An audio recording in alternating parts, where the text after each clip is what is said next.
Roslyn koi lei lei duna yengliba ahal aduda hairei kana unabigadabano Lata khonjel ama tarakpaduda tariba khonjel dugi maikeida mityeng thamai Lata khangaudana koktagi khong fauba tu chungki lepliba khongpham maning hanna ningamdana pirang su sintharei Roslyn Lata oirambaduda yengkiba mityeng mifam hongdana adumak yengi Lata nongkhalakduna hairei Ibema miyoibagi punsi haibase masibu oira male aina tawzaruba aina fange haibadoni tawzaruba papki mahaina ngasi lanjadrabi nafamda imana changjariye Roslyn angakpa amaga loinana hangai karino haibiriba wafamduba ai gyan taba ngamjatre Lata khara khajik changsilai Bema imana khanda haudana apangba wakhasina acha oram pamuba sel tabumi horubana aina nafamda kayada lankraba Nahakna fatrabina ma aibu amukta ngakpiyo aigi ichagi thawaibu nangna kanbiyo ai nangi khongpaidun haijariye Lata na changsilakpada Roslyn kharam maning handoi Nati ima adumna tawbigano aidi lairabini khungang ningol ka I chubini ngahing manam nambi mamagi machani aina kari itik laidana aduk sanga lairaba ima khoigi kari mating pangani Roslyn gi marau lairaba wahai gi atra Lata khangi piranga loinana makhulona duna Roslyn de yengai Ibema nangna hainingba haibada imana yai ai nakhoi gi nafamda yam lankhre adubu imana nangi nafamda han haijari ai gi ichagi punsi amukta kanbiyo Roslyn tapna khomai Ima madoi khoina ngamba nati mana tawjabana mana phangjabani Madugi wafamdudi kona paibani lo haiba masu leiri Ibema SP sahib ta yanaba amuk tainabiyo ai nangi nakhong pairaga haijariye Ima horen mala aga khanarage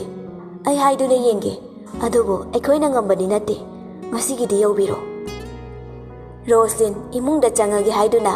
makhong thangba horakpaga Latana amuk makha tarai Ibema nama aikhoibu amukta di nusibiyo Aigi ichabu nahakna muktadi kanbiyo Roslyn sauningba phaurai Ima mafam asi yumne adugi wafamdudi police station da oina sanabirubana phagani makha taramdana prap changkhre Lata kapna mayumda halai Somda sonisu wakha nungaiba haibadu kawkhre angaubigum mapuroibagi yumda prap amuk lai Imungda ka khudingi changduna yengi kanasu leiramde mangonda famduna pena kapchari Tamja karino nangna tawriba matawsibo aibo manglo taibanglo aigi mitmangda uriba asibu kaino Lata ketagi changai manebok changakpa ubada Soni prap chensile Ima kaino aikhoina hojik tawgadabasibo hayo ima ibema Ima kari haigadabano gyan tade aina phaludaba lalubap umnamakduna madugi paptuna lanjadrabi nangbusu awaba chaiteng phamle aidi sikibana hena pharabane aibu lokshan biro makoi pabung aikoi gi awabase yengba ngamlibro Soni thamoi gi awaba kaya leirabasu phathajai Ima adumna haibigano Ima su leitrabadi namawdi kanaga leigani Mane mama konduna pena kapmine Ibema law imana nangbu konge nangi narai bakse onthokna suthi dako Ima yare sito haujikti kari kamdau bai bado ai baba da su hairage kapagi kanaba leiraroye Lata phizi duna tarakliba mitki pidu taithoi Ibema ichanu papukriba SP dugi mayumdasu ai chatlure masade unarakte Magi nupidadi ichagi thawai kanbiyo haijarami adubu Soni jingdana Lata da yengi aduga hangai Ima adubu kaidoraba adubu nupido kanasu oiramtre aina matam amada khungang ningol ka ichui haina yumasida changan kidraba mahak aduni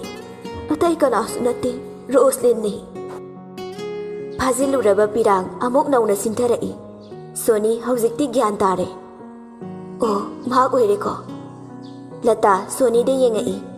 इबेमा नंग हाना खंगब्रा खंगे इमा आइगी high school life इमानबीने अदुदी नंग मागी मनाक्ता चलगा हाइजरुसी इमाना हाइजरबसु महाक एखोइदा खरा मखैदी वारौरमगनी Soni ngaihak tumina khalli ai chatgani ai soidana haijagani he lata mamau na pibu tapna kaurai bema lao changase Soni लता दा तपना येंगागा कौरई इमा बेमा कइदौरगे अमो इमा नमौना इमादा हाइरोइदबा कया हाइख्रे नमौबु अपंगमिनि खना गाकपियुको लता ममौबु नुसिना मकोकता नानथबी करिगी इमौना लानगनी इमौदे युमसिगी युमबुरेंबेनी नंगबो अइना थागतले कांखों चाइगदबा युमसे इमौना तासिन खोमजिनदुना लैरिबने इमा हायो नंगना हाइनिंगबदो इमा आई कपकद्रा नोकद्रा खंगद्रे हाइफम खंगदिए कइदौरगे इमादा सेंगना हायो सोनी तपना लतादा येंगई इमा आई ममा ओइगदौरे करे असेंब्रा इमौना हारिसिबो खंगौदना मोमो नोगलई थंगनबा मिकुप्ता मका लामलamba माइथों मक्सिनख्रे असुक नुंगाइबा नुमिसिदा इमागी इबुंगो नंगना तौरिबा मतौ असिबु करिनो सोनीदा अमु ओनसिलाई बेमा लाओ ngasiदगी इमौ अवाबा थबक सुबा यादेको अवाबा वाखनसु याम हिंजिना खनगनो इमाना पुमनमक फनबा सिनगे लाओ लाओ चंगसी पोइरे nganbana चिंखैबो रूम अमदा फमहल्ली तपना वाहंग पहोंग तौरबा हौरकले मिस्टर सिंखै नंग नसाना नसाबो कनानो खंगबा ngamjabra चिंखै लुक्थादुना अदुमक लै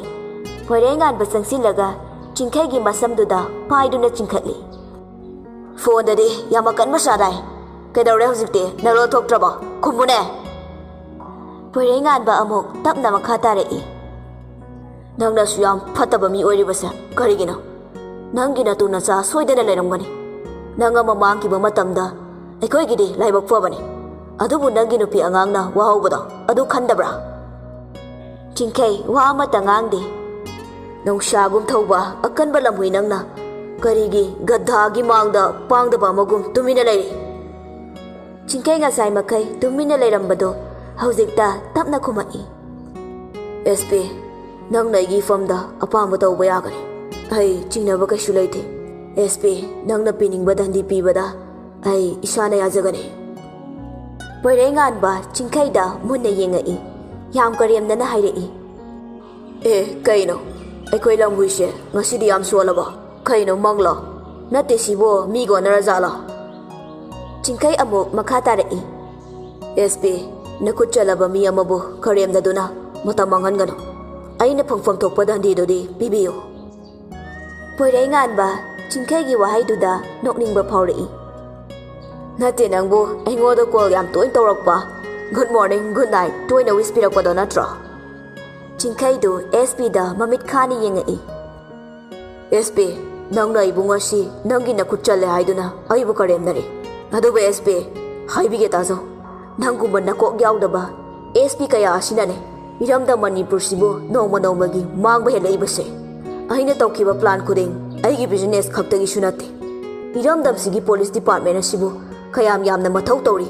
खयाम अचुंबा चटली हाइबदो खंगनिंगबगिनी करिगुंबा अइगी बिजनेस की खक्तगी ओइना खलंबा तारबदि अइगी प्लान खुदिंग नखोइदा खंगलमोय हौजिकति खंगले पुलिस डिपार्टमेंट सी ममिंग तगिनी मखोइदे मिचम प्रजाबु वाहनबा ओटपा खक्तने अपंगबा पांगदबा गद्धानी पोइरे nganba साउना चिंखैना फमलिबा चेयर अदुगा पानना पुन्ना काउथोरई अदुगा अमुक मसमदु पाइदुना चिंखली खरे नंगुंबा कैसु लैतबा मी मचा हुई नंगना पुलिस डिपार्टमेंट सिगा सिंगनबा सारे पोइरे nganba साउना चिंखैगी ममांगदा खुपाकना थाजिल्ली अदुगा कादुदगी प्रप प्रप थोखरे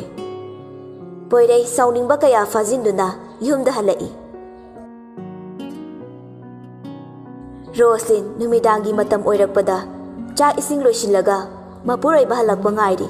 अचिकपदा मतोमता खलई कहिगी माना सुफत्तबा थबकसे तौरमलिबा ꯑꯩꯒꯤ ꯄꯨꯟꯁꯤ ꯑꯁꯤ ꯃꯪꯒ ꯆꯞ ꯃꯥꯟꯅꯔꯦ ꯑꯩ ꯗꯗꯥ ꯍꯦꯛ ꯂꯥꯛꯄꯒ ꯍꯥꯏꯖꯒꯅꯤ ꯃꯍꯥꯛꯀꯤ ꯄꯨꯟꯁꯤ ꯁꯣꯏꯗꯅ ꯀꯟꯒꯅꯤ ꯃꯅꯤꯡꯗꯒꯤ ꯇꯞꯅ ꯀꯣꯜꯂꯛꯏ ꯕꯦꯝ ꯀꯩ ꯋꯥꯈꯜꯅꯣ ꯑꯗꯨꯛ ꯋꯥꯅ ꯈꯜꯂꯤꯗꯨꯕꯣ ꯃꯄꯨꯔꯣꯏꯕ ꯂꯥꯛꯄꯗ ꯃꯣꯃꯣ ꯅꯣꯛꯅ ꯌꯦꯡꯖꯩ ꯗꯗꯥ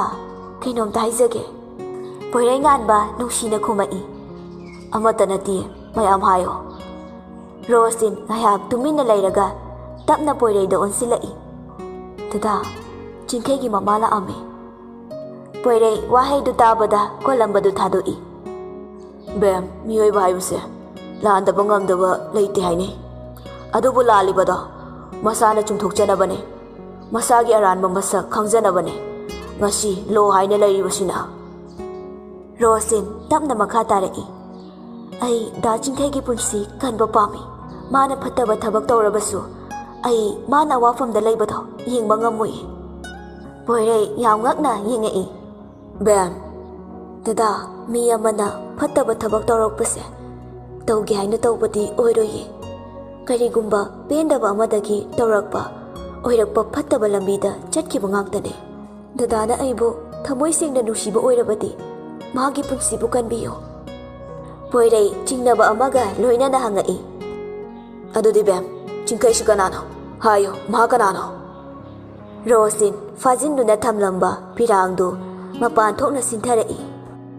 ꯃꯥꯅꯦ ꯗꯗꯥꯅ ꯆꯤꯡꯅꯔꯤꯕ ꯃꯤꯁꯛꯇꯨꯅꯤ ꯑꯩꯒꯤ ꯄꯨꯟꯁꯤꯒꯤ ꯑꯍꯥꯟꯕ ꯅꯨꯡꯁꯤꯕꯒꯤ ꯃꯃꯤ ꯇꯥꯈꯤꯕ ꯑꯩꯒꯤ ꯊꯃꯣꯏꯕꯨ ꯅꯨꯡꯁꯤꯕ ꯇꯝꯕꯤꯈꯤꯕ ꯑꯋꯥꯕꯁꯨ ꯈꯪꯍꯟꯕꯤꯈꯤꯕ ꯃꯍꯥꯛ ꯄꯣꯏꯔꯩꯉꯥꯟꯕ ꯍꯩꯐꯝ ꯇꯧꯐꯝ ꯈꯪꯗꯅ ꯂꯦꯞꯂꯝꯕꯗꯒꯤ ꯐꯝꯊꯔꯛꯏ ꯃꯀꯣꯛꯇꯨ ꯄꯥꯏꯔꯒ ꯇꯨꯃꯤꯟꯅ ꯂꯩꯔꯒ ꯃꯃꯥꯏꯗ ꯑꯃꯨꯛ ꯅꯥꯜꯂꯒ ꯁꯣꯔ ꯁꯥꯡꯅ ꯍꯣꯟꯗꯣꯛꯏ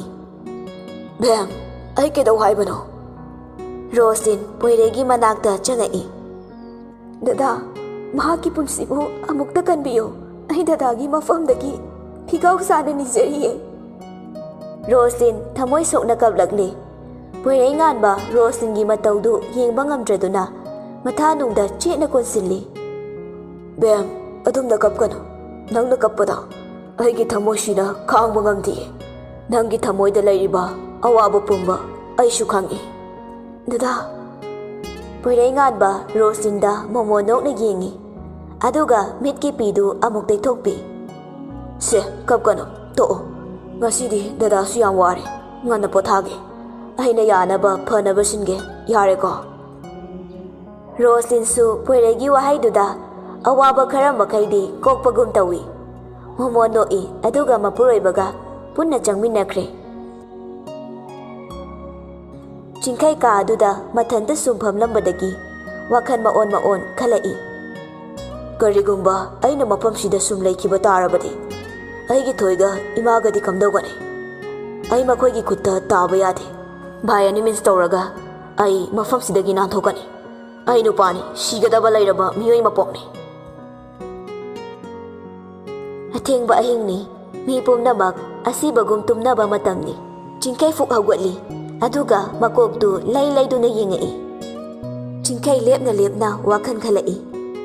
ꯑꯩꯅ ꯃꯐꯝꯁꯤꯗꯒꯤ ꯊꯣꯛꯈꯤꯕ ꯍꯥꯏꯕꯁꯦ ꯑꯩꯗꯤ ꯃꯤꯔꯣꯠ ꯑꯣꯏꯅ ꯍꯤꯡꯈꯤꯕꯁꯨ ꯌꯥꯏ ꯑꯗꯨꯕꯨ ꯑꯩꯒꯤ ꯅꯨꯡꯁꯤꯔꯕ ꯊꯣꯏꯗꯤ ꯑꯃꯨꯛ ꯎꯒꯦ ꯐꯪꯉꯔꯣꯏ ꯃꯈꯣꯏꯗ ꯍꯦꯟꯅ ꯑꯋꯥꯕ ꯄꯤꯕ ꯑꯣꯏꯅ ꯊꯣꯛꯀꯗ꯭ꯔꯥ ꯐꯔꯦ ꯑꯩꯁꯨ ꯃꯐꯝꯁꯤꯗ ꯄꯨꯟꯁꯤ ꯆꯨꯞꯄ ꯂꯩꯌꯨ ꯍꯥꯏꯔꯕꯁꯨ ꯂꯩꯕ ꯇꯥꯕꯅꯤ ꯑꯩꯅ ꯇꯧꯖꯔꯨꯕ ꯏꯔꯥꯜꯒꯤ ꯗꯟꯗꯤ ꯀꯅꯥꯗꯁꯨ ꯋꯥꯔꯧꯗꯦ ꯆꯤꯡꯈꯩ ꯑꯍꯤꯡꯗꯨꯃ ꯇꯨꯝꯗꯅ ꯍꯧꯈꯤ ꯑꯁꯨꯝꯅ ꯅꯣꯡꯃ ꯍꯧꯈꯤ ꯁꯣꯅꯤꯁꯨ ꯊꯥ 4-5 ꯁꯨꯖꯜꯂꯛꯑꯦ 이베마, 낭디나 사도 그이슈 떠우더브라. 이마, 그이슈 토이도 빠떠우디에. 파레, 기땅 누아이따버가 이마데 헥 타이라우고. 아두가 짜가다바 히닥싱도 짱나이나 짜바 까우거노. 소니 마니엠나 하이바도 기안타이. 아두부 빠콤디 오나나 비레이. 호이마,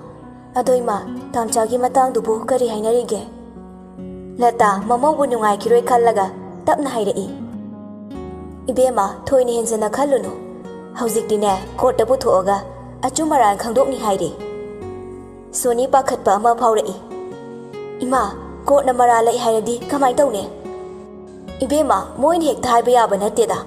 마사기 짜나바 이비덴스 부토카다우리바니. 이비덴스 싱도 라이트라바디 마학 마라 라이테 하이가다우리바니. Sony di henna pakhatpa phawrai maramdi mapuroibadu masagi mara lei haiba mahak khangi Ima tamcha se aikhoi ga dum lapna batarabra Lata mamogi makokta nushina nanthabirai Ibema yam hinsina khankino minangbo kaisu lapna royi lao lao nangna chaba yaba kaino khara simbirage Lata imungda changkhraba matungda Sony wakhan maon khalai tamcha Ibanina matam kuina sagat chakhiba aikhoini gi chada lai asuk nungai ba matam sida ngakna karigi ifam dagi lapna lairibano ai tamcha bu yam nusiye matam su lepa laitana chatki nongma hokhibana thama singsu yam silakle Roslyn imungi thawa inkhang rosilaga college chana ba haiduna loselli poirei ka da tapna changaktuna bam Thengi prap loisinini dadadi thabak chaloidra chatoine bam nang thabak se to ogera Roslyn poireida ngakne yengai aduna mo kaigino poirei tapna muk changsile aduga Roslyn gi mamaida makut aduna tapna nali asuknu sibi mai thongse bena yengba phangdreba Roslyn poireida momonoglai is asigi ba aidi kai gino khalure Poirei amuk tamna phamthaki ai sum saungninga diko ngasi ko kedaudiba Poirei Roslyn da sat yengai adura suti lawthoga honeymoon chatoiba Roslyn du nokningura male khangnok nokthorei asibu wanena ima hoi atombi hoi taraga ikai da tawranu ko Poirei sukto aga yengi taraga kaidorage luhonga matung honeymoon chatpa sa mi loi khangnaraba wafamni aina haidrasu Roslyn makha taradi soidana chopnarani khandana kadagi prap thoki haiduna khong thangba hawbaga poireina makhutu ta fai kaino kenta haiduna prap chatke tawrida ngai ko dada thingi memi ngai ramani ba poirei ngan ba khara nakna amuk manakta changsili ba nangsi yam nusiye inakta gilakna chatho aningdiye Roslyn su poireina kolakpadagi khara chena amo konsili ai su dada bu yam nusi thengi chalokige kadon daino khangaude memi sat changai inama ai thomage kolamba anidu sathado aga handoi memi ngasidi makha taramdre tumina dubak thokre Roslyn poirei da nosilai poirei amuksu suktokre akoya tombisha matang yam chadiye sidane aina honeymoon chatni hairaisi ngakta nusinabase phangdeba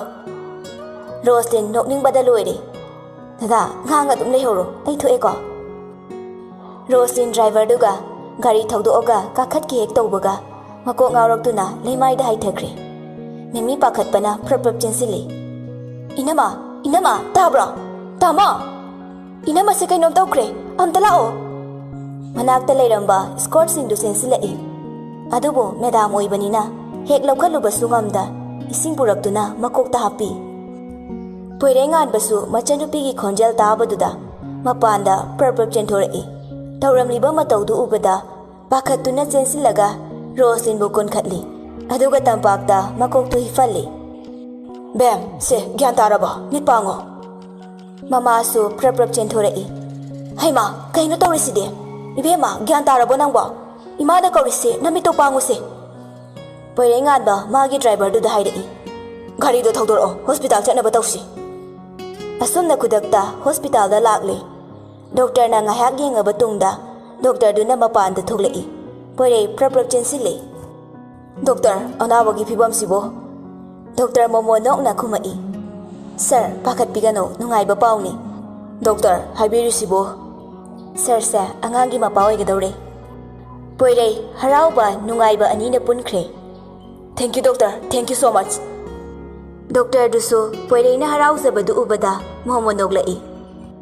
sir most welcome hausikti ai ni da khara hanai jerage matam ga chanana chang nai na bizabiyo aduga toina check up lakbiyo doctor yam nungai jare doctor chatkraba matung poirei mama lei haibaga kaukre kanna sensinuna Roslyn mu konsili bam ai ngasi di yam nungai asengba ai yam harawi nang mama hoigadore Roslyn su harauba na loire maithong maka lamna noi aduga poirena kolakpadagi khara hena amu konsilli dada ai su yam nungaye ai su dabu yam nungsiye mama su haraubada loire mamauga machanupaga mataududa kari haidoino haifam khangdre ngaiko aibu isu phanggadore haiba nungaireda sidagi hena nungaiba leitre anido hojikta gyan tarai poire nganba ikaiba khangbo oina lalla tawna hairei ima hanba yarani ge phare phare hojik masaka naba kapiba drip sa loiraga halasi ngasidi ne nga ahauba mathonga chathoksiko matam khara haukre poire thabak chatke tholakpada Roslyn changai dada bam kaidorage ai dada gi na famda kaigumbam wa makha ta dringai poire gi phone lakpana hali poire ngayak ta ngai ko hairaga ingit tawrai hello sir DGP na SP ngasi singkaibo court puthokadaba numitni nang khara ngana laknaba tawro yes sir ai tholani kuiraroye yorani sir DGP na yam pare adudi mahaki matam kuinadagi aikoida yetuna lakpado ngasidagidi masagi mara yazaba tabani sir aina haijakiba wafamdu sir na DGP na SP ai gyan tai nangina mai aina ngakani adugidi ai fona basingi thoina khalunu yam nungaijare sir thank you sir DGP na phare phare thamo call du thamkre poire nganba sora sangba ama hondorai bam Roslyn poiregi manakta tapna changsilai dada bam kai haninge nangbo poiregi makutta tapna pairai dada masidi ai kota lake haina khalle poire Roslyn de yengai wakhan ngai ha khallaga Roslyn gi makuttu pairai hoi ai ga punna chalase Roslyn du poire na harau harau yarakpaduda harau zarami thank you dada ai loisilage PC matang sillaga yare poire Roslyn ga punna kota lakminare somda susoni mapurai bagi punsigi damak isoda nizaraga lataga punna kota lai mayam du tumin tumina fammi just to sangakpada mayam hogwali aduga just to na fammu haibagi sign tawrai mayam du amuk tumin tumina fammi matang matang chingkai gi mathakta laiba charging hairaba tungda just to na ngayak tumina lairaga makha tarai Mr. Singkhai gi mathakta siriba criminal charge ani asi amada mahagna drugs business tawi haibagi amana bomb blast se nei haibasini mayam du tumin tumina tai tapna amu makha tarai hauzik pumna makshilo shilakpada Mr. Singkhai asi drugs business tawbagi damak Narcotic Drugs and Psychotropic Substances Act 1984 gi matung inna rigorous imprisonment oina chahi tara jail da laiba amadi fine oina 2 lakhs thiba asini adubu mahakna drugs business tawi haibagi chap chaba evidence phangdabana mahakpu court na mara leiti haina mahaki mathakta siriba charge asi yumfam yaudabani haina lawi tiliba mayamdu maithongda makala amnarai Roslyn su poire de yengi Soni su lata de yengi lata na Soni bu makokta nanthabi aduga amuk just to na makha tarai adubu mahak wa haiba loidringai mayam tumin tumina chap yung na lainare